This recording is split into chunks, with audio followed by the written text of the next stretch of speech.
You know how most companies handle leadership training, right? They invest a bunch of money and kind of just hope for the best. But what if you could actually prove that it worked? I mean, prove it down to the last euro. What if you could calculate the real return on developing your people?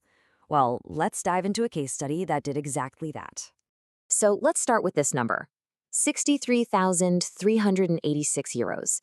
This is the actual net financial return that the global tech company ABB got from putting just 5 of their employees through a single leadership program. This isn't some fuzzy estimate, it's a calculated return. And that's the big question, isn't it? How on earth do you get such a specific and frankly huge ROI from something as soft as leadership coaching? We're going to break down exactly how they pulled it off and, more importantly, what we can all learn from it. All right, first things first, let's follow the money. We need to really understand where that 63,000 euro figure actually came from.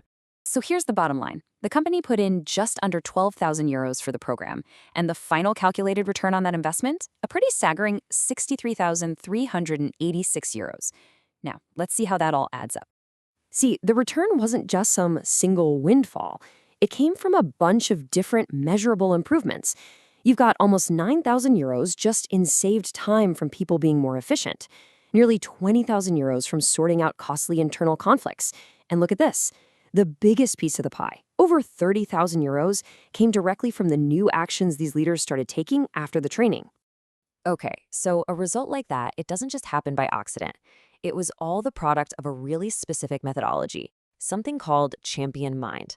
Let's take a look at what makes it so different. The most important part to get here is the focus on habits and lasting change. This isn't about just sitting in a classroom for a day, you know? It's about fundamentally rewiring how you operate by building new physical and mental routines that actually stick around. This chart just lays it all out. On the left, you've got the old way, passive learning, zero real accountability. But on the right, you see the champion mind approach.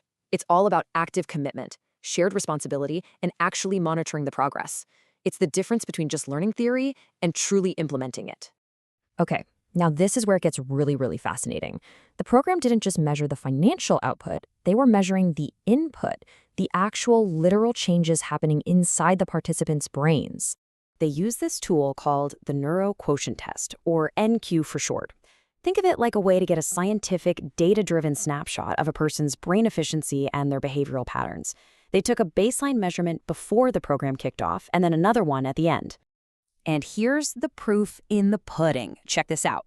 For one participant, you can see their brain efficiency score before the program was a 72.7. Afterwards, it jumped all the way up to 80.3. This isn't just someone feeling better, it's a hard, quantifiable increase in their cognitive function. Now, to put that into perspective, your typical coaching program might get you a 3 to 5% bump on this NQA test. The average improvement for the people in this program was more than double that, somewhere between 7 and 10.5%. The data was screaming that something significant was happening here. But of course, data points and euros, they're only part of the story. What was it actually like for the people who went through this? What was the human experience? This quote from a participant really just captures the whole journey. At first, they were skeptical. I mean, who has extra time to go meditate when you're a busy executive, right? But the process forced them to change their habits, to reorganize their lives, and ultimately to step outside that comfort zone where all the real growth happens. And here's a key piece of the puzzle. ABB put some serious money where their mouth was. To make sure people were committed, they tied the program's results directly to their pay. Get this. Top performers could earn up to 150% of their annual bonus. Now that is an incentive to take your development seriously. So what were the habits that actually drove all these changes? Well, it boiled down to some core, really practical actions. Things like regular exercise and meditation to build that mental and physical foundation, and then combining that with detailed action planning and learning how to see situations from an outside perspective. So when you put all of this together, you've got the financial ROI, you've got the neuroscience, and you've got the human results, a really clear model for what effective leadership development looks like starts to emerge. And here it is, the blueprint. First, don't just send random people to training. You have to filter for those who are genuinely committed to making a change. Second, measure the results objectively. Use both financial metrics and scientific tools like that NQ test. And third, you have to incentivize those results, make success tangible and really rewarding. And that really just leaves us with a final thought.